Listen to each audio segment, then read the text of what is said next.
পঞ্চগড়ে ২০১৮ সালের পর হঠাৎ করে সিন্ডিকেটের কারণে চা শিল্পের ধস নামে। চা চাষের পরিধি ও উৎপাদন বাড়লেও কমতে থাকে পাতার দাম, বাড়ে লেনদেনের জটিলতা। টানা আন্দোলন করেও এর সমাধান পাননি চা চাষিরা।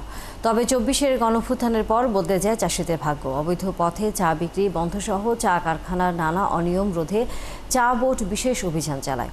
রফিকুল ইসলামের তথ্যছবিতে বিস্তারিত। উত্তরের জেলা পঞ্চগড়ের সমতল ভূমিতে চা চাষের নতুন দিগন্ত খুলে যায় ২০০০ সাল থেকে।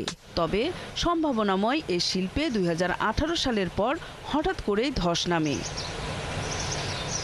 চাষিরা জানান, সিন্ডিকেটের কারণে চা পাতার বিক্রি কমে যায়। দীর্ঘ লড়াইয়ের পর ২০২৪ সাল থেকে আবার বদলাতে থাকে তাদের ভাগ্যের চাকা। সিন্ডিকেট ভেঙে যাওয়ায় বেড়েছে পাতার দাম। কিছুদিন আগে ১৭ টাকা রেট পাতা বিক্রি করছি, ওইখানে আমাদের পার্সেন্ট মতন নিয়ে আমাদের টিকছে 10 টাকা কি 12 টাকা। ওইখানে সার ওষুধ দিয়ে ওষুধের দোকানে টাকা দিয়ে আমাদের টাকাই টিকে নাই। আমরা বর্তমান 25 টাকা 26 টাকা রেট পাইতেছি।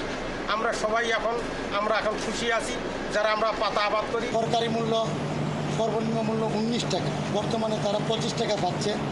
কোয়ালিটি বেস, কর্তনও নাই। পাতার কোয়ালিটির মান ভালো হওয়াতে এবং কর্তন না থাকাতে পাতার মূল্য 25 থেকে 26 টাকায় আমরা ক্রয় করতেছি এবং নগদ মূল্যে ক্রয় করতেছি। এছাড়া মান উন্নয়ন ও রাজস্ব বাড়াতে চা কারখানার অনিয়ম ও অবৈধ পথে চা বিক্রি বন্ধে চা বোর্ডের পক্ষ থেকে নেওয়া হয় বিশেষ অভিযান। আমরা গোপন তথ্যের ভিত্তিতে বিভিন্ন বাসা বাড়িতে গিয়ে আমরা ছোট ছোট ফ্যাক্টরি পেয়েছি যারা কোনো ধরনের অনুমোদন ছাড়া, চা বোর্ডের কোনো অনুমোদন ছাড়া এবং বিএসটিআই এর অনুমোদন ছাড়া জাস্ট ফ্যাক্টরি থেকে সংগ্রহীত ওয়েস্ট বা ডাস্ট দিয়ে তারা চা তৈরি করে প্যাকেটজাত করে বাজারজাত করছি। এগুলো আমরা হাতে হাতে ধরেছি। আরও কয়েকটি কোম্পানি চাও পেয়েছি আমরা, সেগুলোতেও আমরা পর্যায়ক্রমে অভিযান চালাবো।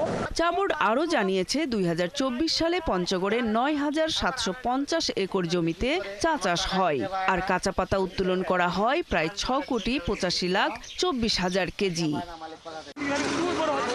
নূর তাজমিন নীর, ৭১।